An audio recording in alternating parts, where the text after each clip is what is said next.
Welcome to Flesh and Pod, a flesh and blood podcast, breaking down weekly news and notes from the tournament scene, community drama, game strategy, and more. And now, here are your hosts, Darick and Logan.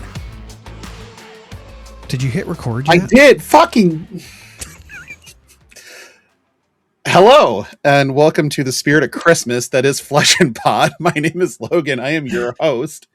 And with me, as always, is Pompeianus himself, Darick Oswald, or Squirtle, as I guess you're calling yourself today. You had a little bit of an issue. Yeah, a little bit. I'm pretty sure I've said it before on the broadcast somewhere, podcast somewhere, anywhere. Maybe typed it in the Discord, but my wife works at an elementary school. It's the one that my youngest son goes to, and they obviously have outbreaks and whatever. She is a front office secretary, so she's also the person that when the kids come down sick and they have to call home, they all use her phone, basically. We can't really avoid illnesses, and we, had some kids get sick, and then it kind of spread around the house a little bit. I got the least of it, thankfully, which is crazy as it sounds, but I really did. I got the least of it. But yeah, she said there's like a norovirus outbreak, and that at one point they had like 16 staff out from her building, which is like an astronomical amount of people to miss in a school building. So it's going around, and the thing is like, I also had different symptoms from everyone else, and I didn't really get mine until after we went to the wrestling event. Yes, I know this is Flesh and Pod, right? This is a Flesh and Blood podcast. You're right. Yes, I bring up wrestling a lot, but it's because I legitimately went to a show, took Monroe to his first show. Stark could not go because he was still sick at the time. So kind of really felt bad for him, but I was fine. And then after returning from that is when I got sick. So I don't know if I just also got something from the show or not. Hard telling, but was not feeling good. I'm feeling much better now. I'm still not 100%, but I'm, significantly better in terms of, relative where I was and where I am. Also in there, before we started recording, I was telling Logan that randomly, like a couple of days ago, I was without power for like half a day because of there's like an equipment failure in my area or whatever. So that was a thing, and it's just been, I don't know, it's been like one thing after another for a while. So you do have I did not get to play Flesh and Blood. I was going to, I wasn't going to, but I mean, I was invited to, and I would have if both of my kids were sick. I probably would have just figured something out. But one of my locals started doing a second night occasionally, and they were doing a Sage event on Friday. I think Ben was actually the one running it. He's the one who reached out to me, but I'd already known ahead of time. I just had, unfortunately already bought the tickets to the wrestling thing with the kids, and so I did not attend that. I was also supposed to play like in a Riftbound skirmish the following day. I did not play in that, and then there was another thing at a different store on a Sunday I was supposed to. I did not go to that. You didn't do shit. So, well, yeah, I mean, I did a lot of that. Oh, right. That was about all I was doing was shitting, sir. So, yeah, I mean, the wrestling thing was great. Monroe had a absolute blast. He was on cloud nine, all Friday. And then I just felt really bad because Saturday when I wasn't feeling good, he really wanted to like play because he was just at the wrestling show. Right. Sure, and so, and you were actually visible on camera. Yeah. So I did eventually watch it back, and we were able to see Monroe and I on camera for Raw, and I am waiting for Friday. So if you're not aware, normally they do the shows live, but around the holidays, they will pre-tape shows so that the wrestlers and the, people who work the shows, camera folks, producers, etc., they can all go home to be with family. So the one that I went to was both a Raw and a SmackDown and a main event taping. So it was main event. Yeah, but it was just like the one match for main event because they've been, I guess, pre-taping a bunch of those to piece them together. Yeah. So it was basically like, well, all right, well, I'm going to get two shows for one, and then because it was going to be Monroe's first show, I kind of splurged for decent seats. So I was like third row in at one of the corners. Now it really wasn't like on the hard cam side. It's the opposite. So it's only when people were doing like the handheld cams, but there was a Nikki Bella segment in particular where you can see Monroe and I very clearly. I'm excited to see SmackDown when that comes out on Friday, because when they were taping that one, I'll try to do this as spoiler free as possible. There's one match in particular where, because of the way they're presenting it, they actually moved one of the big cranes around so it could do this cool swooping thing. And when they parked it, the camera was like literally right above us. So anytime they pan out, I suspect that will be visible again. Yeah. But yeah, like the show was great, great matches. I'm actually very excited for SmackDown because for the first time in a long time, I felt like that was the better show of the two. Oh, wow. It was very entertaining. Ilya's open challenge stuff, he's doing Ilya things. Even though it's just a promo segment, Drew is phenomenal on the mic. The Joe Hendry stuff was great. So yeah, there's a lot of good stuff coming for Friday. But yep. And I unfortunately caught spoilers, but oh, did you? Well, I was trying not to send them to you. It's okay.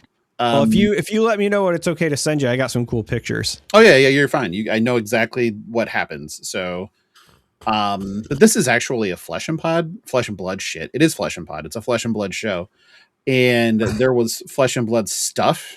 And as per normal, oh yeah, there was. Oh yeah, there was controversy. There was an event. There were spoilers. It's kind of fucking everything. Yeah, I kind of want to talk about the event because not having much that I could do, was paying attention to that. Yeah. Yeah. So let's move on into Calling Hong Kong, which was won by OO on Verdansk. So Verdance comes back into the picture. This top 8 was, again, this is a first event post-ban of a billion cards. So Verdance, the king is dead. Long live the king. That's right.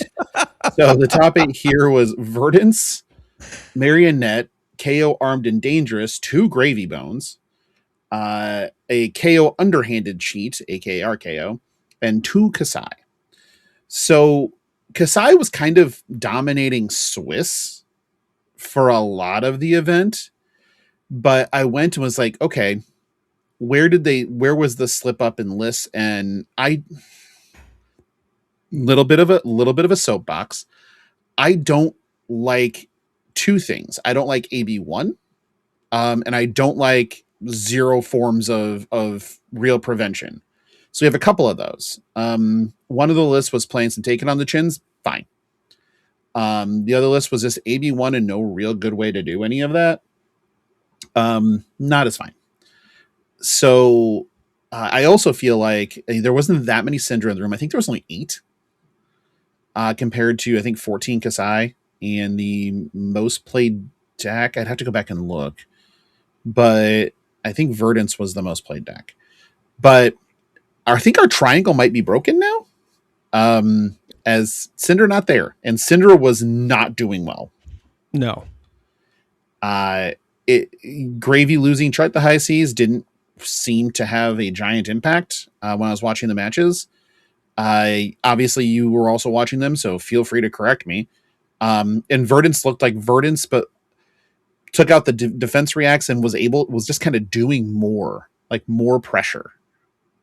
It just looked. Yeah. It's interesting. So I think that there are 2 sides of the same coin of a story to be told here. And then there's like a third other thing that I wanted to make sure that we talked about with this event. But the 2 sides of the same coin are Syndra, at least for this event. Now, I don't know if this is going to be indicative of the long term. It's entirely possible. It could be a local thing. It could be people still figuring stuff out.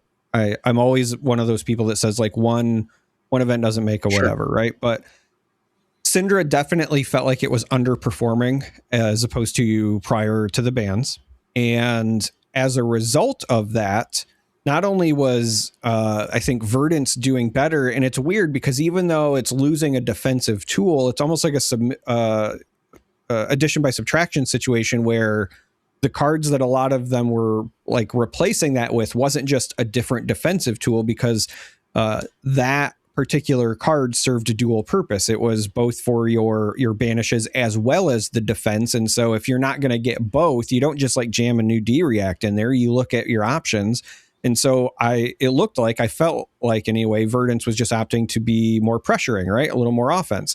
And if you're less likely to be raced down because the Syndras are struggling, then you're even better off. Now, I will say the other piece that I wanted to talk about for this event was that even though this was the top 8, I know as far as like day 2ing goes, there were some Acilios that also did very well. Yep.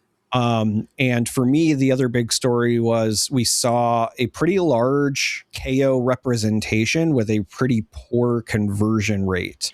And I am puzzled by that, because I'm not puzzled by the representation. I'm puzzled by the low conversion rate, because I was one of the people that thought this might be a deck that, is capable of putting up good numbers, because again, it's the consistency thing and it can do what you want it to do. But I'm wondering if perhaps it's something that I'm just not factoring in that's keeping it down. I think what you're not factoring in is it's kind of the most likely deck to get exploded.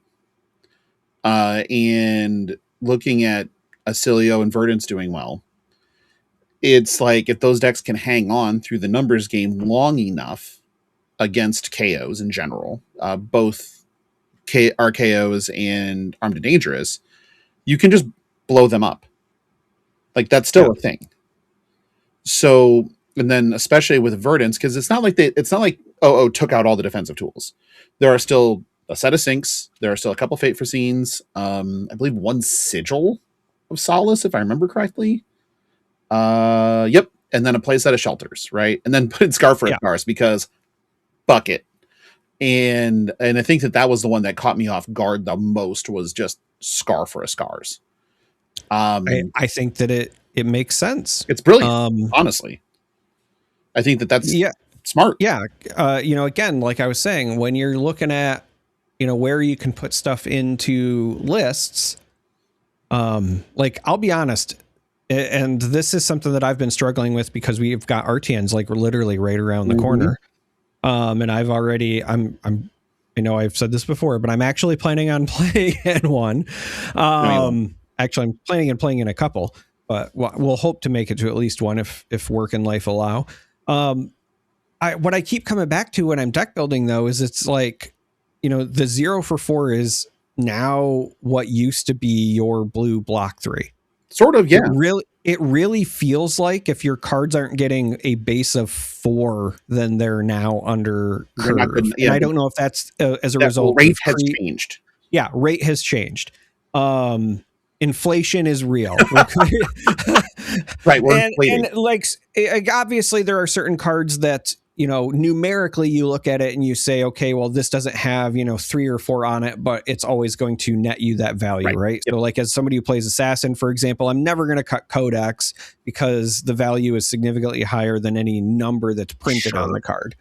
But when you play Warrior, you just don't get 0 for 4s anyway, so he gives a fuck. Yeah. When you're deck building, because I was thinking about this even before the bans, I was like, I was really in a spot where I thought Guardians might, be doing better than what they were. And then even post bans, I was like, okay, I wouldn't not be surprised if Guardians start doing well. And there were some that, did well enough to day 2 and whatever. I saw, there were both different kinds of victors and whatever. But it's just one of those things where if you're thinking about your standard Guardian build, I think the reason that they're actually falling behind is because rate has changed, and where Guardians bread and butter for the longest time used to be was like, well, at least all their stuff blocks for 3, but that's not good enough anymore. That is irrelevant to the equation in ways that we haven't, I think, seen in this game's history. So, well, it's wild because as a Warrior player, specifically like a Psy player, as I think through this, I'm like, God, why do my block 3s still feel so good? Oh, wait, because they're block 4s because of Valiant Dynamos. Never And mind. because more so, I think right now anyway, in Warrior, even the ones that like you are considering blocking with or whatever, they're still okay rate if you do it on offense. Like one of the other things I think that Guardian struggles from is the converting of the full hand. What happens in situations where if your opponent does like a setup turn, right? What do you do to then punish them or take tempo back? I'll give you a good example. And this is another, I'll bring it back to Assassin because it's what I know. And I've been thinking about Uzuri a lot lately. And I'm like, well, theoretically, You ever not? Uzuri is one of those heroes that right now, I think the best way to play her is almost similar to the way that Briar was played at the end, where you're just trying to make every hand be worth 16 or 15 or 16 or whatever. And so if the idea is like you either have your 0 for 4 on offense or your 0 for 4 on defense, because there's a lot of really viable D reacts right now. And then if it's like isolate into something with an on hit, or it's just like one big attack, like you can do that. And I was like, that in theory, right? If you're just looking at raw numbers, makes sense to a point where you're like, maybe it's competitive. But then the minute you start playing any games on it, right? If I load it up on Talishar or whatever, what you end up realizing is like, okay, if I got a hand where it's like, I've got an isolate, I've got a CNC, and I got 2 D reacts. So I'm going to block with 2 and send 2. And then your opponent like does a setup turn thing. And then you're just like, okay, well, I'm still only sending 6. I'm going to Arsenal in one of these, but I've basically got wasted potential now, right? Now, the other side of that, equation is, okay, well, if it's not just the D reacts, let's say it's offense, it could be like scar for scar. But now if I don't have the life or, X, Y, Z, there's all these conditions. And I think right now the classes that are doing well are the ones that just can convert that base 4 the most consistently. And I think that's why they're doing well. And the one like asterisk that I would place would be Gravy Bones, because again, it's a board state hero and they don't play by value numbers the same way. Right. But yeah, I don't know. It's just, as I've been trying to prep for RTN and as I was watching the coverage of the event and whatever, I just kept coming back to that realization that like, I think inflation has finally hit Fab and that 4 is the real base value now. Yeah. I mean, a lot of times you look at Gravy Bones and you go, okay, so that was a 3-card 6. Well, the next turn, it wasn't a 3-card 6. Now it was a 4-card 12. And the next turn, it was a 5-card 18. And then it's a 6-card 24 if you haven't gotten rid of it. And then if it ate 2 more cards, like it snowballs. And that's why the board state heroes break the kind of math that we've always talked about, where this is a game that was based, especially early on, in lightning bolts and healing cells. 3 and 3. The way that I think about Gravy Bones and other board state, but I had this realization when I was thinking about Gravy Bones. The math for Gravy Bones is like strikes in bowling. Somebody who's bowled for a long time and tore my bicep bowling and my varsity. We actually broke out my varsity jacket because we were like, hey, Stark, when you hit high school, do you want to wear your dad's varsity jacket? Because I've got one in bowling, and we were making a whole thing of it. But I was like, it's really like a strike in bowling. If you play an ally, you're not going to know the full value of it until the next couple of frames, or in this game, like the next couple of turns, because a lot of times, unless you play it and they spend cards to immediately kill it, the value isn't truly calculated for that for another couple of turns. And then when you look at it, like you were saying, it's like, oh, actually that was way more value than it could have been. So, yep. And that's kind of where Gravy Bones kind of wins. But I think that, you look at some of these things like, Buck Wild, right? In KO. That shit is just always, 6 go again, no matter what, or whatever it is. And then you look at cards like Show of Strength and Swing Big. Those are, it's a 2-card 8. Like, yeah, you're on 4s, right? Like, we're just doing the thing. And if you look at Mandible Claw plus, like I said, a Buck Wild or whatever, it's a 3-card, 10. That's still above rate, what old rate was, but does that even rate anymore? And I think that's a fascinating thing to think through. And when I think about, Kasai doing well, right? Why was Kasai doing well? Syndra was a coin flippy matchup, not our worst matchup. Our worst matchup was Kano, and Kano going away. Yeah. Big thing. But then we're still cold-ish into things like Acilio. We died a Fang. Like, cannot compete. They have Kabuto. We have Kabuto. Their Kabuto is better than ours because they still have attacks. So as soon as we swing a Saber and it gets blocked with a Kabuto, turn's fucked. Whereas they're going to be like, okay, swing with a dagger or whatever. And then it's like, okay, block with Kabuto. Okay, well, here's, 2-0 for 4. It's like, well, shit. You're not getting much out of that then. But otherwise, the other matchups like Verdance is winnable. Gravy takes effort, but it's probably a little bit easier with Chart gone because their ceiling turns are no longer as high. We talked about that, during the bans, like when we're talking through the bans. And the best part about a lower ceiling is it's easier to reach the fan. I was hoping you would say it's easier to raise the floor. Instead, no, we went straight to the fan. Okay. I'm glad to know that nothing has changed. We do love Rich. And so with that floor raising, though, it makes it so that, it's much more convertible. Also, the KO underhanded cheat that was doing well, I think was the round 1 or 2 feature match. Or no, 2 or 3. It was against an Ira. And that was playing with their food. I mean, they never even cared what the Ira was doing.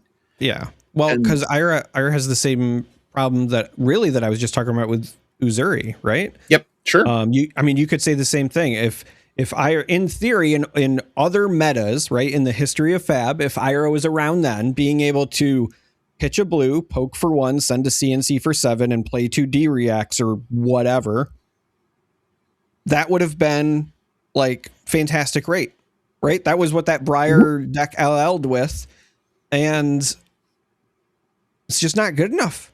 No. It does not do enough right now. Like, it's great that you're consistent. That's cool, but thanks for trying, I guess. Yeah. Both teams played hard. I don't know. I don't know about that.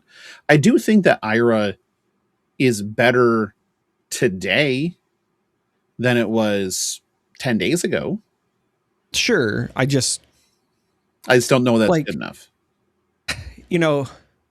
Any given Sunday, as they say in football, but also in Flesh and Blood. Sure.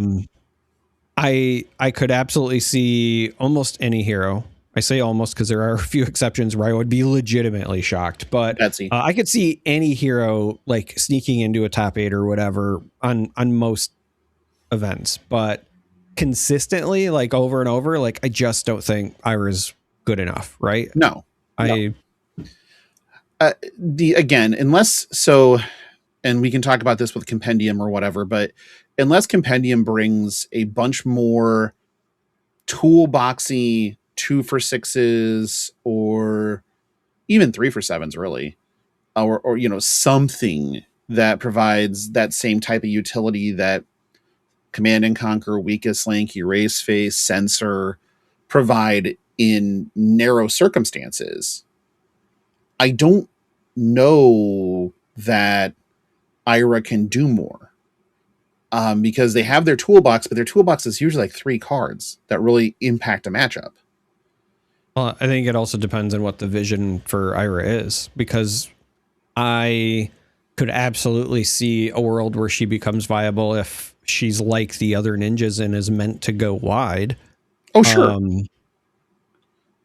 It's interesting because her play style with, the CNCs and those, as you were saying, right? Like the 2 for 6s, even some 3 for 7s, but definitely like the 2 for 6s paired with Edge of Autumn or whatever over time. That is so kind of like unique to Ira when you compare her to the rest of the ninjas that it just feels weird to me, because even when you look at her specialization, that's very clearly a go wide card, right? So I do wonder if at some point we'll see more stuff that incentivizes her going wider as opposed to this kind of mid-rangey build where she's lived for the last, I don't know, 2 years or so, really. So, but hear me out. Ninja Blade Flurry. I'm listening. So it's just literally, it's a, instead of being, it's a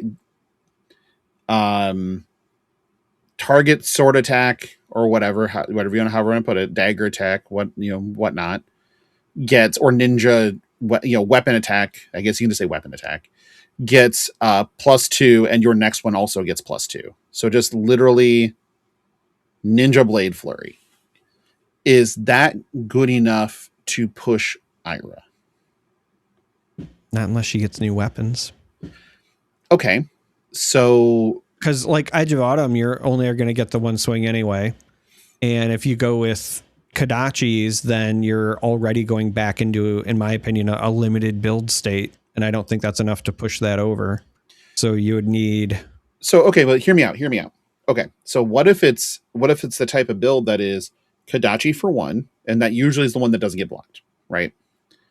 Kodachi for 2, and then you flurry. You attack with something else with go against. We're in go wide, and like a head jab or whatever, and then you flick the one Kodachi. You upsticks a Kodachi back, and then you smash again for what would that end up being, 5, 6 more with go again. I mean, that's threatening a pretty big mask turn, right? But then what do you do for the rest of your turns? Like, well, yeah, it's true. You do nothing. But like, I'm trying to come up with something that would make any sense that wouldn't be. I would rather see. I personally, I really liked what they were trying to do with Edge of Autumn. I think that they kind of rode the line of between mid-range and doing something new, but I liked what they did with the armory deck, giving it the ability of like, you can also treat it like an attack reaction. And there's also these other cards that care about, like, did you swing with Edge of Autumn? I'd almost like to see them either do something like that, or, and I know this is going to sound crazy, but hear me out. If they printed a new version of Edge of Autumn, it just was slightly better, right? I mean, we've already got multiple Dory Blades, so why can't we have multiple Edge of Autumns? So it still counts for the stuff in the armory deck, but isn't just the like 1-for-1 with go again. Like if they did it could literally be 1-for-1 with go again, and it could have some like other condition besides the stuff that was in the armory deck for like a conditional get it back, so it wasn't as hampering. I think that would go a long way. But I don't know. I do like the idea of just having a blader-ring. A blader-ring? I want something that I can throw that has like built-in retrieve, even if the retrieve cost is ridiculous. Right. Cost 3 or whatever. Yeah. And I know that Cinder exists, but I mean, like, I want the mental image of having this giant, like, sickle-shaped sword that you throw like a boomerang. Yeah, I'm into this. Yeah. I think I support this entirely. There was also a Sage Battle Harden. I believe this is the last branded Battle Harden, if I recall correctly.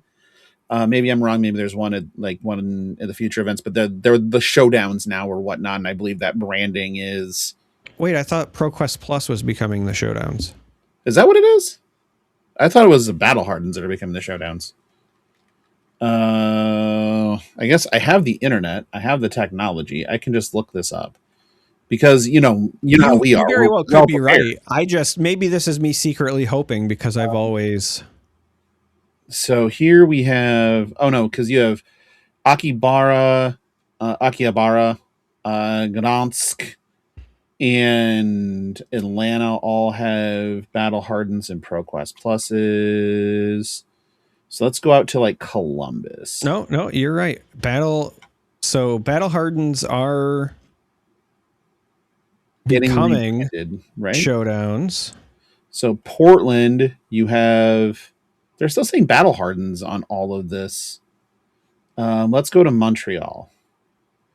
Montreal has a I don't know when they're going to do the conversion. Yep. Yeah. So that's in February. San Diego is a showdown. So yeah. Yep. They are changing. But just not until like February. Probably after Compendium comes out, truth be told. So a showdown begins when one player enters a battlefield, whether it's occupied or not, and then that's Riftbound. Players have the option. A different game that's impossible to get tickets to play. I'm an L1 judge, sir. So of a game that's impossible to get tickets to play. Because the universe's system of doing things is pretty much dog shit. Unless you want to convince me it's not. This is a Flesh and Blood podcast. Okay, I think that answers the question. Any rate, so we had the wrong number of chains. Oh yeah, there was the wrong number of chains. So the top 8 of this Battle Harden, won by Evan King Chu on chain, was 5 chains. 5 time. But WCW champion. Yeah, Booker T, never change. So 5 chains. An Ira, Oldhim, and a Briar. I do again want to stress that it's been the stress to us as community members that this is still like beta test is the wrong word, but early access. So whatever changes or whatever adjustments to this format are about to happen have not been made. Right. Okay. But I would just like to point out 5 chains. Not even just that, 6 rune blades. Yeah. So 3/4 rune blades. Granted, what I'm about to say is a bit of a overlapping Venn diagram here, but 1/4 Aria here. That's actually true too. Shit. And none of these heroes are from like the last 3 years. Well, so Ira's in 2019. Oldhim and Briar are 2021, and they're both literally the newest, right? Yeah, they're all Chain is the newest, Oldhim and Briar are the newest heroes on that list. Right, that's what I'm saying, and they're from Tales of Aria, which is 2021. So none from the last 3 years. None from the last 3 years is correct. So when I was looking, I was like, oh well, like I know it's a beta, but that one stuck out. I think Compendium changes like a million things, honestly, from what we're like our understanding of it or anybody else's understanding of it that's outside of LSS right now. Yeah, for sure. So I'm interested in exactly how they are going to do these things. But as of right now, it's not great. So, and to echo an LSS point, and as you're about to hear, I don't necessarily agree with LSS on everything. But they did say this ain't ready yet. And we really didn't want people playing this yet, but y'all wanted it so bad. We just decided, fuck it, we ball. And honestly, logistics wise, we've brought this up that logistics wise, they should have not been running classic constructed battle hardens on Sunday because they were always pushing up against the time limit of being in the venue. So running something faster made sense. I don't fault them here because again, people were asking for it. Right. Like this isn't a case of like they said you're going to do this and you're going to like it. This is a case of them going, "Hey, we're beta testing this," and everyone said, "No, you're not." No, you're not beta testing it. We're just doing it. And now let's go the other direction of things that people didn't want, but we are told they did. And talk about the cosplay contest, which is no longer. Slightly tongue in cheek with my intro there, but not really. So yes, the cosplay contest is gone. That is no longer happening at Tier 4 events and Worlds, World and US Nats. Instead, LSS has replaced it with invites for cosplayers that are application based. So there will be an application at some point in time live to be one of the sponsored cosplayers. There will be one top tier cosplayer. So think of the people that have won tailors for the top tier categories, in the past. 1 to 2 accomplished cosplayers. So somebody that, maybe not somebody that's won multiple tailors, right? Or Frankies or whatnot. And 1 to 2 emerging cosplayers. So think of somebody who is like, hey, I've been working really hard on this, and in their application, they detail that somehow, some way. And that's, no one knows the criteria. Like, let's be frank and honest right now. As far as publicly, no one knows. Can I be frank? Can I still be Garth? No, you have to be honest. You said frank and honest. But I wanted to quote Wayne's World. And then, so the sponsorship is they get, they'll be participating in side events ostensibly for free, I guess. And have bounties put on them as they play games of Flesh and Blood in cosplay. And we'll talk about that here in a second. They'll receive a paid room, which is nice. And receive a cold full of Frankie and make ends meet and other promos. Right. So that's all well and good. And then all other cosplayers will get a free entry into the Saturday evening promo event, and then get a cosplayer promo pack, which may have a rainbow foil Frankie in it. All right, cool. So things that we don't know.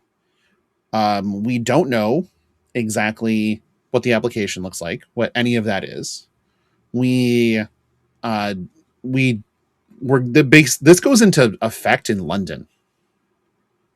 So it's not like this is okay, we're going to take some time to kind of suss this out and whatnot. Nope. London. That's the next thing. That's the world premiere of Compendium. We have not seen the application. We don't know what that entails. And then if you talk to cosplayers, and it varies, obviously, but thinking of, if you're in a Nitro Mechanoid cosplay, shout out to Max Ferocity, how are you going to play in side event bounties in a Nitro Mechanoid? If you're Carolina and giant mechanical wings are part of your cosplay, how are you sitting at a table and playing? Like, what are we doing? The other end of this is, from the cosplayers I've talked to, and we've had some people in our Discord, I've, filtered through a few friends to make sure that I'm getting what the issues are, because I'm not a cosplayer. They feel blindsided. And part of the LSS release was, we have, we vetted this, we talked to the cosplayers and a lot of other things. And, but talking to the cosplayers I know, that's not the feedback I got. And obviously they're going to have a much larger swath of people to talk to than I do.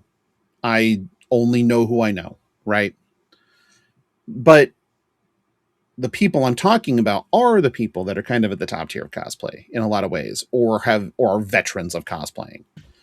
And they don't feel like that they were heard in this really at all.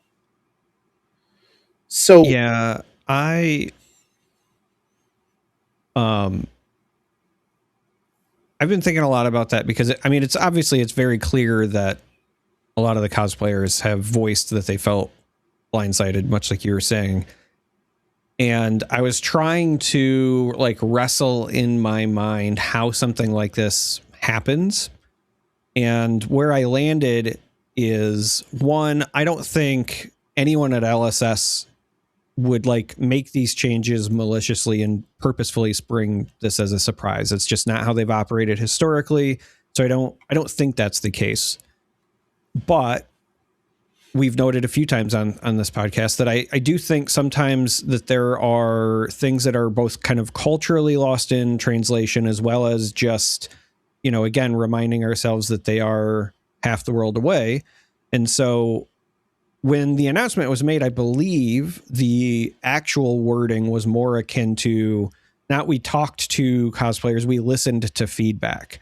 And then I think it was then somebody threw some rebuttal or whatever. And then it was like, no, we have spoken to people. But I think that people are potentially misinterpreting and again, this is just my suspicion, just whatever, but it would not surprise me if the cosplayers seeing this thought that somebody would reach out to them directly and say, this is what we're thinking of proposing. What's your feedback? Right. And on the other side, I think the folks at LSS who have crafted this have just collectively taken notes over time from various events they've been to, from, you know, conversations at the event hall or whatever, instead of doing like an official solicitation, and then they rolled it out. So in LSS's mind, I'm guessing they're like, hey, we listened to feedback, we talked to them, and everyone else is like, you never talked to me about this. And so I think that's how this came to be, because I just have a hard time thinking that, you know, LSS would, like I said, do something like this where they would like catch people by surprise or do something with, you know, ill intent or whatever. But sure. I don't think there's ill intent. I fully do not think there is specifically ill intent. I do think some of this is to make the competition more welcoming. We were hitting a point, I think, in the competition where you had people who were sort of the clear favorites is the wrong word. Well, I guess favorites is the word. That tend to win. They were the meta choices. Yeah, they were the meta decks, intended to shake up the meta. And people think that they got the BNR wrong. And so part of this is, you know, they want the cosplay contest to be more fun, right? Maybe less competitive and more fun. But they've instilled an objective in the community for so long of competition. And you have these people that looked to the top tier and have been trying to break that ceiling, that are now getting told, well, you didn't really have to try because there's no competition anymore. And it's an abrupt change. It's not a staged change. It's not a layered change. It's we're doing away with a thing that you have been preparing for. And it's not like these things are made overnight. People take months to make these things, you know, make these cosplays, to bring characters to life. And existing players have definitely talked to LSS about that, make it a little more friendly, but I don't think they ever thought about nixing it. And we have some bad reactions in this, in my mind. Like somebody did sort of like criticize the decision on Twitter, and James came in to the thread and, you know, pointed out all the things they're doing, you know, to support cosplayers going forward. And then the person, you know, responded to that. And then James basically said, didn't you read what I fucking said? Like, he didn't say that, but that was effectively the gist of what he said in response. And that isn't super endearing to anyone when it comes down to it. I shouldn't say anyone. There was a response to it where somebody was like equating the cosplayers complaining about this to the people complaining about the pro quests getting banned after you win one change. And it's like, no, I don't think so. It doesn't seem the same, but maybe I don't know anything. There's possible, like, that's always going to be on the table. Me not knowing shit is always going to be on the table. But to me, one, not a good look when your response to criticism is to pseudo deflect. And I mean, look, I agree with you 100%, right? Not a good look. There was far more to be gained from just doing nothing or taking more time. I will agree with you 100%. However, I can also fully understand why somebody would react to the way that James did, because, you know, we're thinking from a business level, but unlike many other companies, we also get access to James the person. We do. And when I think of James the person, right, in his mind, he's like, look, you know, whether people like the changes or not, like, it's an objective fact that what they're doing is investing more in the cosplay outcomes, right? Like, them footing the bill for rooms and doing stuff and still doing the promos is like potentially more than what they were doing. And I'm sure on their budget sheets and when they were planning and whatever, they thought that this would be significantly better received, you know, more generous, etc. And we've all been that person where it's like you get somebody a gift or whatever at Christmas. I'm keeping it thematic here. And then they open it and they're like, yo, what the fuck? And you're like, what do you mean, what the fuck? Well, like, right. So like, I get it. Again, not a good look. I you know, I don't disagree. I think that at any time when there's stuff like this, that there needs to be, God, I can't even believe I don't know, man. Like, I was about to say, like, there needs to be a more PR appropriate response, but also, like, that's part of what we love about LSS is that they don't give us the PR. Like, I don't want them to go into like giving us corporate dribble either. You know what I mean? So like, let's just change the conversation really quick.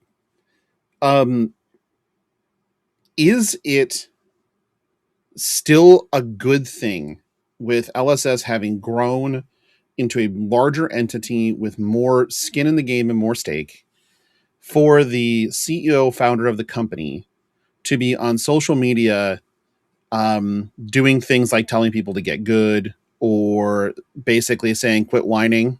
Is that a good look, or are we past that point? Are we past the scrappy little startup point? I think the answer to your question, unfortunately, depends on the audience, because somebody like myself, I would say, no, I don't think that's the best look for a business side of things. However, I also think that 99% of what Elon Musk does on Twitter is batshit crazy. And yet there are people that worship the man as a cult of personality. And so unfortunately, there will be an audience for people who think that a scrappy CEO who speaks his mind is what they want for the company. So I legitimately, I don't know that I can give you an answer. It's not what I would prefer. I would prefer a more measured approach just because that's what I try to be in my personal life. But I honestly don't know if that's a good thing or not. Sure. I respect the not give a fuck. We have this show. I think it's obvious I can respect not giving a fuck. But at the same token, that community member is now going, what the fuck did I do? And what do you say fuck me for? Yeah. What the fuck is this? And I understand. I would understand that feeling. Now, if James listened to this show, he's not going to listen to watch this show. Let's be clear. But if he did, and he responded to us in any way, shape, or form, with any sort of measured response, I would not fire back. I would accept the measured response and ask follow-up questions. But if I did fire back and it was shit, and he basically told me to go fuck myself, I would also take that as meaningful feedback that I probably should go fuck myself. But this, there are certain people that aren't, we've been at this for a while. Over 4 years. There's one other thing, and you said it earlier, and it was something I wanted to make sure that I said at some point. So I want to take this opportunity now, which is, by the way, fuck the Thunder. Sorry, had to get that in there. Yeah, you can get that in there.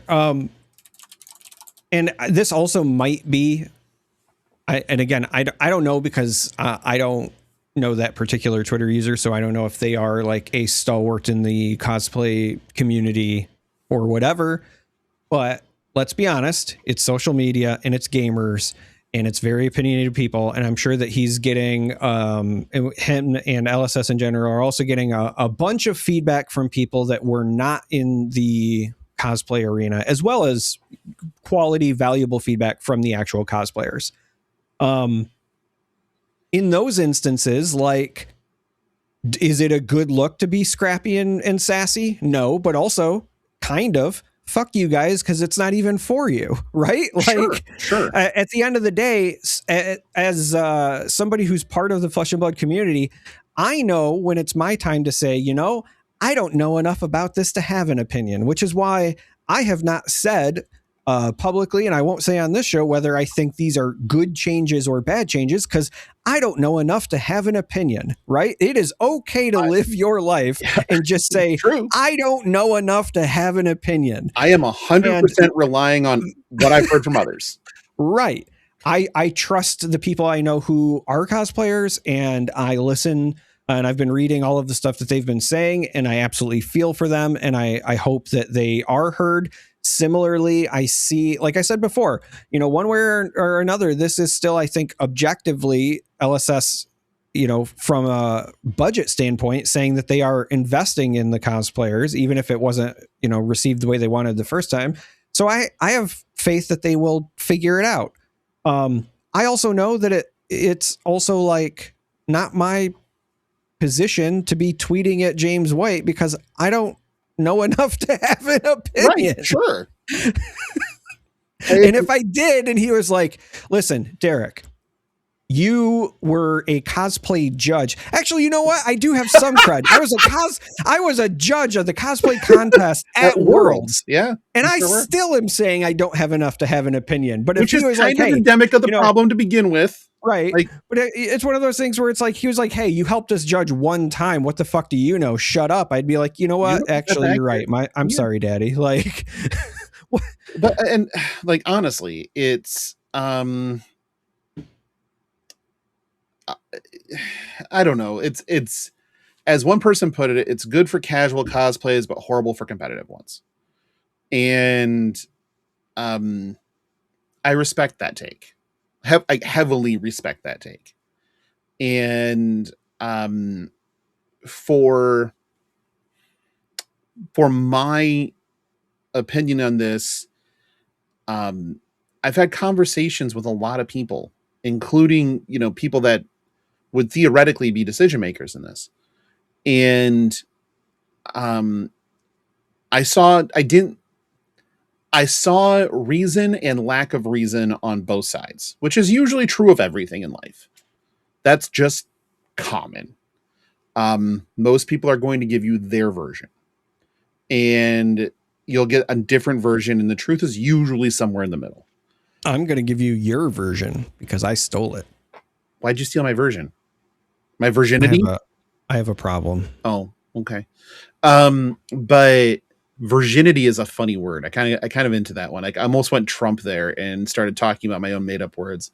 But the thing I get from this is this isn't like LSS has made missteps several times, and they've always been quick to pull back when needed. And I guess the shock of this was that instead of the normal pulled back and a reapplication of reason, it was a doubling down.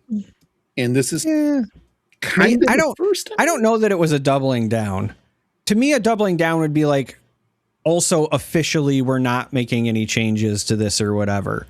I think this was a holiday season, anger-filled, snappy response, and it will then feel like a doubling down because I don't suspect that we're going to hear anything until next year about it, because they're going to take a long holiday like they deserve, and we're going to take our one-day holiday here in the States because you know what I mean.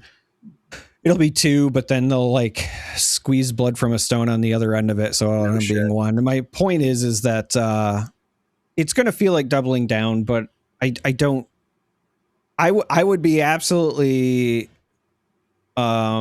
shocked if on the other end of this, they were like, okay, we've listened to everyone's feedback and we're changing nothing. Sure. But I mean, if that happened, I mean, and again, this is my favorite analogy. This is Mara, friend of our show, friend of us, that said the analogy I've gotten for playing Fab is, what if they remove the calling and just did a celebrational and side events with no clear path to the celebrational? That's what you have now. And it's like, that's I mean, that's kind of an analogy, but kind of not. Honestly, what I think the real crux of the issue is here is, and we've talked about it a bit, but I don't think that we've talked about the kind of culture behind it. Yes, the cosplay stuff has historically up until this point been a contest, and this removes the contest part, right? So it's not even like, that there's like even side events, if you will, or whatever. It's just literally like you just show up and have fun or whatever. But I think the big reason that this also is resonating the way that it is Flesh and Blood as a culture, right, around the game is one that is built on competition. Yeah. We know we have the best competitive trading card game in Flesh and Blood. And we also know, and it's not a secret, that it has a much smaller casual community than it does competitive community. And so to take something that has a bunch of competitive people in it and start with competitions for cosplay and then take it away in favor of what appears to be a more casual thing is going to feel bad one way or the other, because it's against the grain of the like overarching culture. Right. And I don't know what the fix is, but like that, I think, is something that can't be lost in the shuffle, which is Flesh and Blood just as a community is built on competition. And the people who are participating as cosplayers are also players. So they have that same competitive spirit. And now we're all going like, okay, but we're not competing. We're all just, we went from a high stakes bowling league to we all just show up and, we're not even keeping score. We're just cosmic bowling now. And people are like, wait, no, like, what the fuck? Shout out to Cosmic. Yeah. I think that's spot on, honestly. And I'm simultaneously too close to this and not close enough to it. I think that you're the same way. And on it, if we're being honest, I'm not even close to it. Well, no, I refuse you still have to the be. Empathy for the people that we know. Yeah, no, I have empathy, and I did judge a competition at Worlds. Is that the one I was at, or was that the one that you went to? I don't know enough to have an actual opinion. My only hope is that it gets figured out, because the people who have been cosplaying have been killing it. It is something that they look forward to. Even the people who don't do it every time. I'd be remiss if we didn't talk about Josh Scott, right? Who got his amazing experience and all of that creativity and like ingenuity. I just don't want to get lost in the shuffle. But I don't have any answers, and I don't, like I said, know enough to have an opinion. So maybe we just need to turn this into a community thing, where it's a community cosplay contest, not run by LSS, by somebody else entirely. If you really want to get into the nitty gritty, you could also charge an a entry fee if you wanted to. And then, that it's a cash prize cosplay contest with other, promos or prizes or whatever. And we do it on Sunday, Saturday night or Sunday night in one of the hotel lobbies, like this is easily something that could get picked up by the community as well. But I don't know that that's even really feasible, but, there's got to be a way to make this something where we don't lose what the people who love it have had. And also, not lose the vision that's clear in this that LSS has for something that is more for the masses. Right. That's as far as I'm going to go on it, I guess. Let's move on. I want to talk. I want to talk about Compendium of Wraith. I've talked and I've heard and I've played on both sides of this ball to see what people thought, and I know where you are, so I don't even need to know where you're at on this one. But so spoilers, additional spoilers that we haven't talked about on this show yet. In Compendium, Crown of Providence, Quick Dodge Flexors, Stonewall Gauntlet, and Crown of Dominion is in Gem Pack 4. That along with Final Spring Tunic and Shelter from the Storm, Balance of Justice. We're talking high-end fucking reprints. And the division has been absurd when you go to the extreme ends. Collectors are panicking because they're seeing the devaluation of everything they've collected. Players are rejoicing because now they can actually afford things.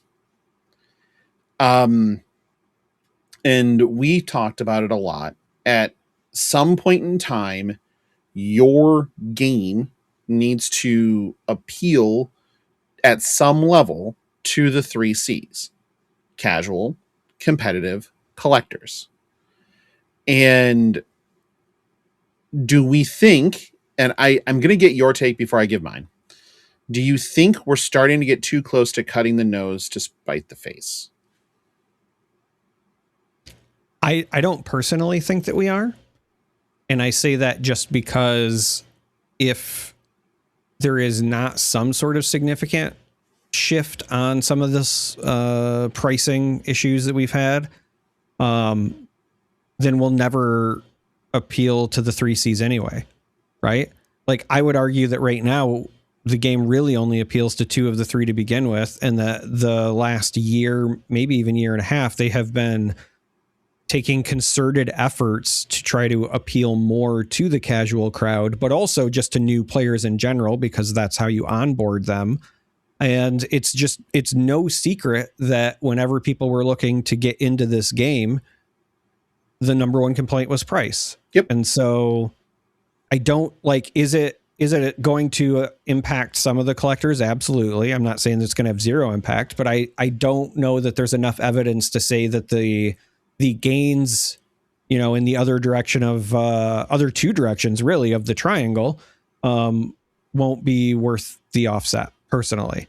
I will say I have the only thing that's maybe saved Flesh and Blood is I have seen far less complaints about price getting into this game since Riftbound launched, but I think that's just because people playing Flesh and Blood are excited that that's also funny. Riftbound prices. Because your winning Riftbound decks right now are cheaper to build from scratch than any of the decks in the top 8 of Hong Kong Calling. So while you can say that Riftbound is expensive, it's still not fab expensive. Sure, but the difference though is that the fab decks, because they're larger and it's, with the exception of the equipment, it's spread across more pieces. It doesn't have the same look as like, it's not. Hey, I'm building a 40 card deck and 3 of those cards is, going to be $100 a pop and blah, blah, blah. Right. So like, but also I will also say this, because Riftbound is new, there's also just a lot of eyes on it. So you got a lot of that. And you also have a lot of the league players that, maybe have never played a card game. So they're looking at TCG prices for the first time ever. And they're going, wait, are you serious? And we're like, these are motherfuckers that spend $600 to put Ari or Kari or whatever the fuck her name is in a schoolgirl outfit on League. Like, come on. How dare you? What do you mean, how dare I? It's Ari. We're not arguing about the $600 of the schoolgirl outfit. We're arguing over that. That's where my name comes from, you ass. Like, put some respect on it. Oh my God. Beautiful. But No, and so I think a lot of people would expect my take, considering I'm invested, um, to kind of tilt towards the collectors, and I'm the opposite. I honestly think that this is one, the right thing, the right decision. Moreover, I think this is the right time because we're turning the corner. We're going into the 6th year of Flesh and Blood, and in reality, and this is far more impactful because you are getting more eyes. More people are aware of your product. And the first thing we do here is I'd play Flesh and Blood, but it costs too much. And I've been talking to like a friend of mine, built Ira, loves Ira. I sold him cards for Ira. And he was like, so do you think I should buy boxes of, Super Slam and Hunted? And I fucking told him, you're not going to find Hunted. Don't worry about that one. And High Seas, or should I wait? I'm like, you should hold your fucking water for a compendium. You should just buy compendium. Whatever boxes of the others you wanted to buy, no, just buy compendium. And I think I went 2.5 years on this show saying Flesh and Blood was on sale and people should be buying it. And then I went the last 1.5 years saying it's not on sale. We might be going back to Flesh and Blood is on sale. And I think that that's a good thing for both growth and for a better competitive experience, because you look at, how many players did you have? Like Riftbound is selling, and yeah, there's there's IP things too. But they're selling 1,000-person tournament out in minutes. The Star Wars Unlimited is a game that people are talking about crashing, and that local play has dwindled, which I think is true. But the last large-scale galactic conquesting Death Star thing that you cast was over 1,000 players. Like, was it 3,000 players or something crazy, right? Yeah. So like they had over 3,000 unique attended players, but for the main event, it was just over 2,000 on day one. Right. And just over 2,000 players would be the biggest Flesh and Blood event by magnitudes. Right. And that's for a game that people have said is fading. And yes, I understand. We're talking about two extremely popular IPs. League of Legends is they have shows, they have action figures, they have comic books. That's one of the running jokes in the community is like, whenever you say Jinx, people, instead of saying like, Jinx or Vi or whatever, if it's any of the characters from Arcane, instead of saying like Jinx from League, they go, oh, you mean Jinx from the hit show Arcane? Like, because that's where more people know him from, is the Netflix show. So and then let's not even go into Star Wars, which is when, we're coming up on 50 years that Star Wars has occupied a significant spot in the zeitgeist. So you don't have that cachet, and understandable. But from a play perspective, an OP perspective, you still have to look at those and go, while we can't necessarily see ourselves as direct competitors because of this, we still can't look at that and say there isn't market share that we can go get. And that's why I think right now, especially with universes being trash for the Riftbound community right now, people are scalping fucking tickets. Like, universes never showed that they could handle something of this scale, just like Ravensburger never showed they could handle something of that scale when they picked up Lorcana. And it shows, because people are wilding to get tickets. The systems crash. They don't understand the price they're paying and what they're getting. There's no transparency. No, I am talking myself into loving LSS even more as I keep talking. Like, fuck, it is bad. And you're going to get people who are disappointed in not being able to get on Riftbound and go, but wait, what's this other game? And you need to be able to capture that audience when it happens. And I think that Compendium and the chapter decks for Silver Age are perfect for exactly that. So yes, yep. I think this is the right time. Anything to add? No, I fully agree. You've heard me say it a million times, but I'm always for onboarding new players. Like, from a business standpoint, it makes sense. But at the end of the day, like, I play the game because I think it's good and I want other people to have as much fun as I do, or to experience good games. And the more exposure that we can, get people to it, I think the better off it will be. Glad we're on the same page. Let's get some listener questions. What do you say? We got quite a few here to go through. No, I say no. You want to say fuck them? No, I'm just It does say naughty across my forehead right now. I am fully prepared to fuck them if I have to. But let's not. Here, I'll even swap over. All right. I've become nice. I'm now nice. All right. First one's from Blaze Storm. Value member of the Patreon. I finally won my first armory 3-0 with Acilio. Who did you win your first armory with? Darick, have you ever played an armory? What's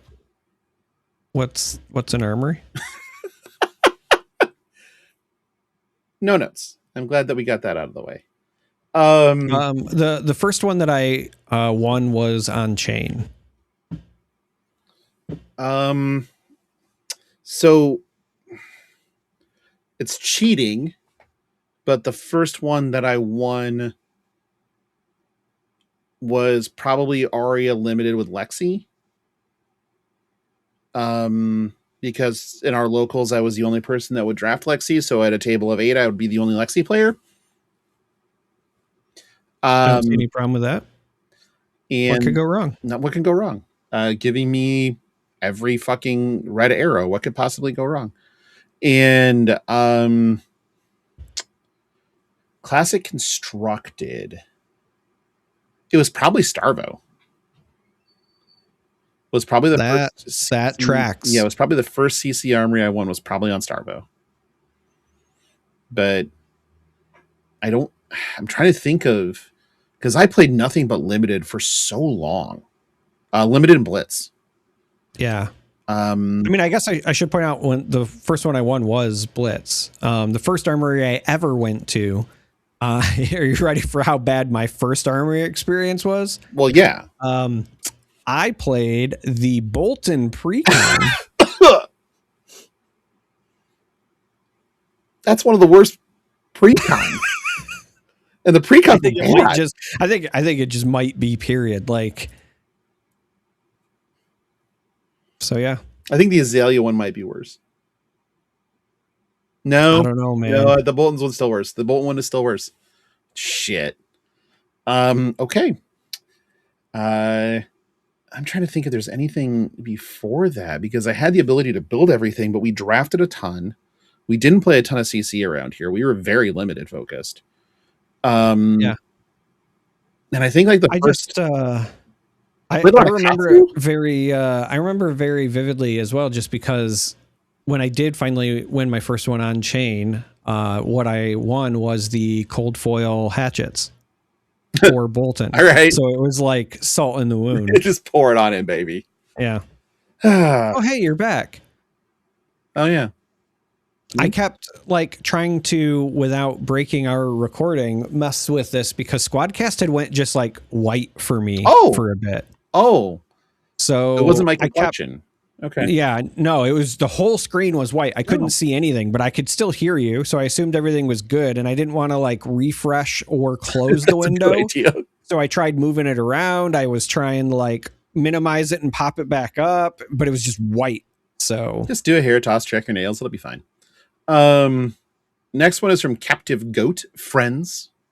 Olympia, and I guess Betsy, need weapons designed for them so badly. One, if you were to design weapons for these two, what would they look like? And two, do you think we might see weapons for them in Compendium to give some character in Sage? Well, Betsy's would look like a log.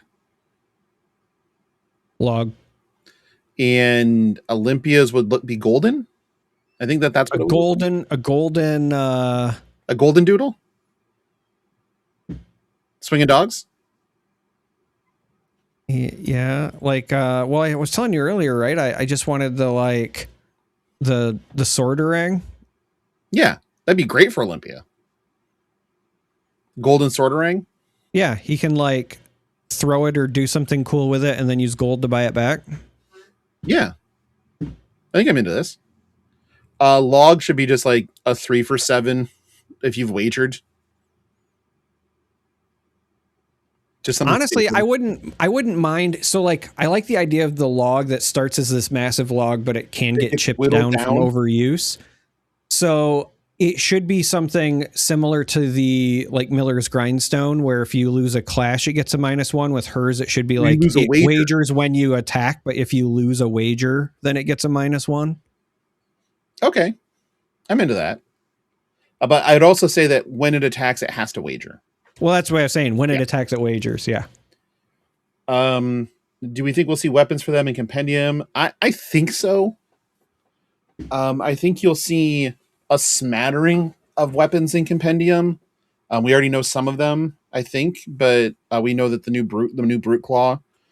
But I think you'll see Olympia, Betsy, maybe Lyeth,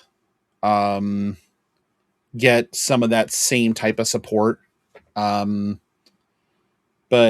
yeah, I think we'll see those. And definitely to try to define them a little bit more, for fuck's sake, because Betsy is lost. Olympia has an identity in Sage, and this is Decimator Great Axe, and you have the best armor possible for this format. Go get him, champ. But I think we'll get a little bit better when Compendium is out. It's still wild to me that like Decimator is okay in that format. Yeah, it's not. It's fucking not. It is definitely not okay. The next one's from Nora. Which talent and class combination would objectively be the least healthy for the game and kill it instantly upon printing? My answer to this for so long was Earth Brute. I don't think that's my answer anymore. It's not my answer anymore. It used to be my immediate joke answer as well, but I've had nightmares of something else lately. Mine is Lightning Ninja. Interesting. Scared shitless of Lightning. Like them having every head jab and lightning presses. Yeah, but that's kind of like already a Cilio anyway. Or Briar. Or whatever. And that's like... Or Aurora. I don't think anything ninja is worse than anything Runeblade. You know what I mean? Lightning. Well, we already had Lightning Runeblade. Are you talking? Well, let me think here. Hold on. Light Runeblade? Nope. That ain't it. Lightning. Like what I'm saying is if you had a Lightning Ninja and you had a Lightning Runeblade, I think the Runeblade is always scarier than the Ninja anyway. So is your choice a Runeblade? No. Okay. So it's not a Runeblade. I'm going to say that you think it would be Mystic Guardian. You're getting closer. It's Mystic something. Mystic Wizard. Oh. Mystic Wizard. No. Sounds like bullshit. I don't even know what it would do. I don't want it to do it. No, thank you. Nope. I'm out. I am so far out. These bitches would be playing snags just to transcend, just to do something fucking stupid. No. Mm-mm. I'm not in. I'm not in. I think that might be the tippy top honestly. Yeah. That really fucked. I was thinking about possible combinations because I stand by I still want my Sub-Zero, right? I want my noob Cybot, right? My Shadow Ninja, whatever. But like, I was like, man, what's something that, you know, I don't want to see? And then I was like, wait, all the Mystic heroes are gone. What in Mystic is okay? And then when I was thinking through them and I got to Mystic Wizard, I was like, that's never okay. No. I don't know what it would do, and I don't need to know what it would do. I hope I never find out. It could be 27 health and I don't give a fuck. No. Oh. Moving on from that. Ugh. Next one's from Pippin. Could we have old Merchant Cavdane Skin Trader from Crucible set, but as adult, he cares about gold? He could give money to the other player to prevent damage, but have weapons that does more damage the more money you have, or at least D-reacts that cost but can pop gold to play them for free. I really want to play Merchant and CC. It's Giltoss. We just need Giltoss. Cannot stress enough how much I want Giltoss. Yeah, coppers are 1 damage, silvers are 2 damage, gold are 4 damage. Just Giltoss. Just send them. You don't need anything else. Like, I think that's exactly what that should do. There is no weapon. His weapon could be a money bag. That makes it so that your coins can't get stolen or whatever. It doesn't matter. Just Giltoss. Next one is from Gregory. If the rumors are true, we're past that point. This was asked last week, and I'm an asshole, and we didn't go through all the questions. How excited are you to take Huntsman back to the drawing board without the Scourge that was Kano? I mean, not really, if I'm being honest, because it only frees up like 2 sideboard slots. Right. But I was already on AB5 to begin with. So now I just go back to the standard AB3 and go from there. Yeah. I didn't think it would be much different. Unfortunately. Like my Kano was actually like, I wanted to see Kano most of the time because I was AB5 Spell Void 4 into that matchup. Yeah. All the D reacts out, lean 60 otherwise. Every turn's like dagger, wait. Tack you for 1. Tack you for 1. Are you doing anything? Sick. I had Oasis's in my 80 anyway on top of everything, just because I just liked it as a defensive thing in general to help cover up CNCs because it's an instant. And I'd been playing around with, like, when you're playing Tunic on Huntsman and you don't have a lot of things to actually use the +1/4, except for on turns where you're like, you've got a blue and it allows you to go into dagger plus a CNC or something, right? Like those turns exist, but there was a lot of turns I found where I just had the resource on Tunic for like 2 or 3 or 4 turns at a time. And I was like, well, I should find something to use this on. And I landed on Oasis because of the cover and CNCs and other stuff. Something to use this on. Right. So I already had Oasis anyway. And so, yeah, against Kano's, it was literally like AB5 Spell Void 4. Eventually I'll get an Oasis in my arsenal. And the rest of it is just like waiting. Like, I'm going to kill you. We got guardian of you. 30 or so turns to do this or whatever, but you're eventually dead. You know it. I know it. We could play this out, or we could you concede to lunch. Yeah. So up to you. Up to you, bud. Next one's from Vintox. Does Blitz going to Singleton make UPF more interesting? I thought that UPF was Singleton. No, it's not. I didn't know. I have always proposed. So a long time ago, back when, I actually maintained my YouTube channel, I made a YouTube video about different ways that I felt people should play multiplayer. And my personal, it's still on the channel. And I had 5 different ideas or variants or options, but one of them was what I called the Rainbow UPF, and it was Singleton, but specifically you also, because the reason I called it Rainbow was the other deck building requirement was that you had to have equal numbers of yellows, blues, and reds, and then for your one odd one, right? Because if you do 13, 13, and 13, then you got one off, then it had to be Gorganian Tome. and that was what I called the rainbow. Well, singleton. That's very funny because like timing your tome is important because of everybody else's tomes. Yes, it gets a lot more fun when you know that everyone else has a tome too. But if one of your yellows is remembrance, you may be able to remembrance your tome. Now you're cooking, right? It's fun. So yeah, that was one of the things I suggested, and I think that that's the way that the game really should be played if you're intending it to like be casual, because it, I mean, singleton already works, but I think that even forcing people to like, you have to have this many blues, this many yellows, this many reds means that nobody is overly nobody's overly powered for the most part either, right? Like, you can't just play all because it's meant to be fun. So Emperor's Band, obviously. Next one is from Marowak. Hey, FAP hosts, second time asking. Used to be and still am a long-time audio-only listener. What's your favorite card that you don't get to play as much as you want to? Your favorite card that makes the list but gets cut because you need more cards, or just doesn't do as much as something that's more boring to play. Mine is High Striker, all the copper you need for Kasai's special in one go. Hopefully there's a future for it in Sage, but I sincerely doubt it. Crazy Brew. I mean, my snap answer, that's a half joke answer, is Pummel. Because I just want to put it in everything. You do.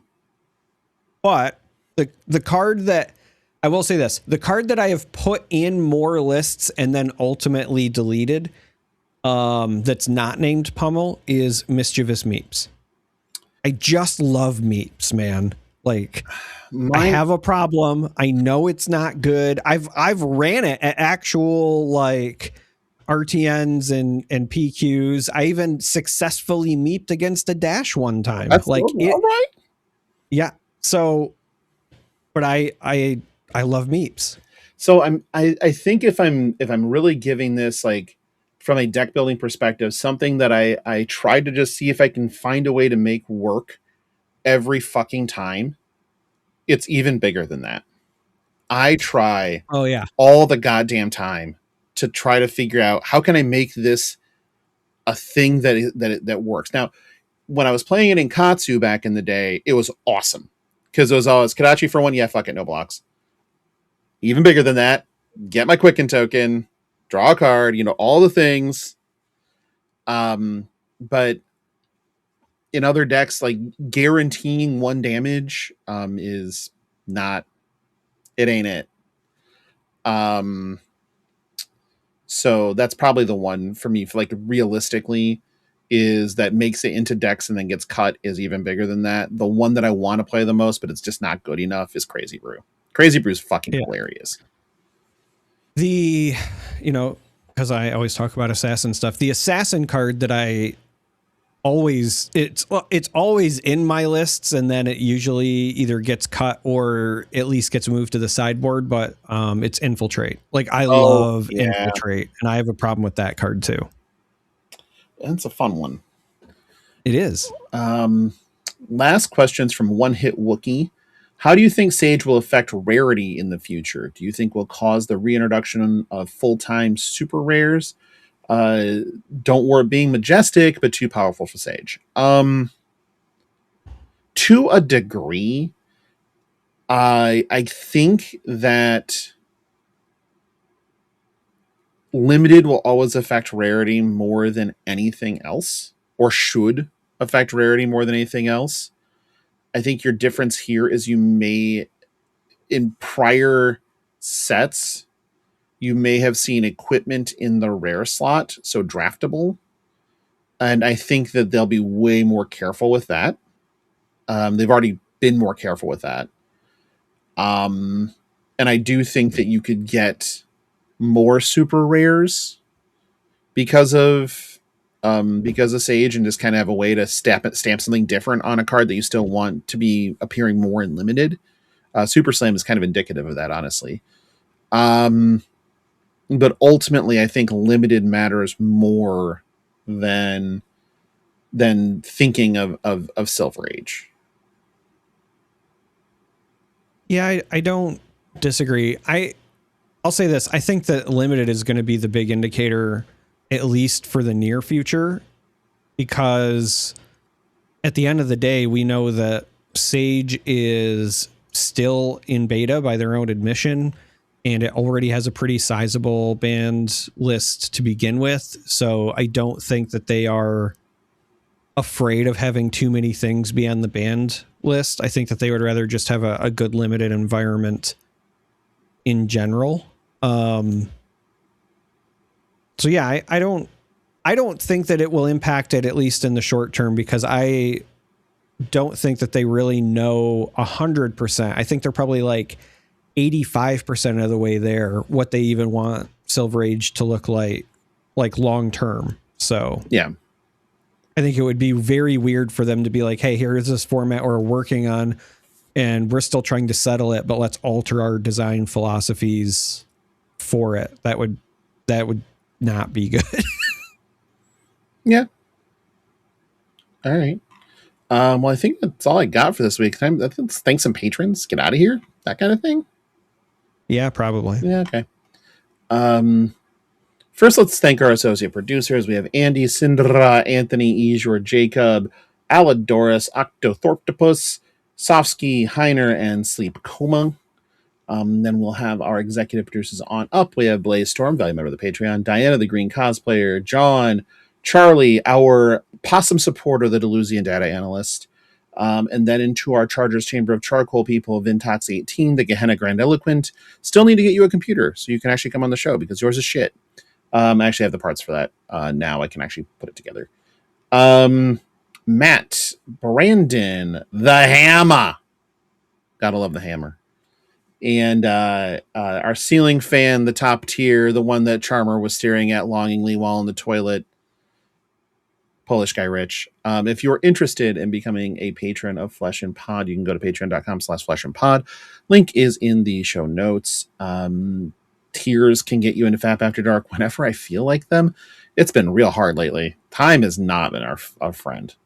When is it ever? But we'll try to get another one here right before the live stream, maybe. We'll see what happens, but it might be right after. When the reminder, the live stream is on January 2nd, starting at 9 p.m. and then going to 9 p.m. on January 3rd, Central Standard Time. So 10 p.m. on the East. What would that be? 7 p.m. on the West. And then like some fucked up time in Europe where they're, we only know freedom units here, as the Hammer would tell us. I don't know, man. Time's made up anyway. At time's a flat circle. It's fine. Pennywise lives outside of it. So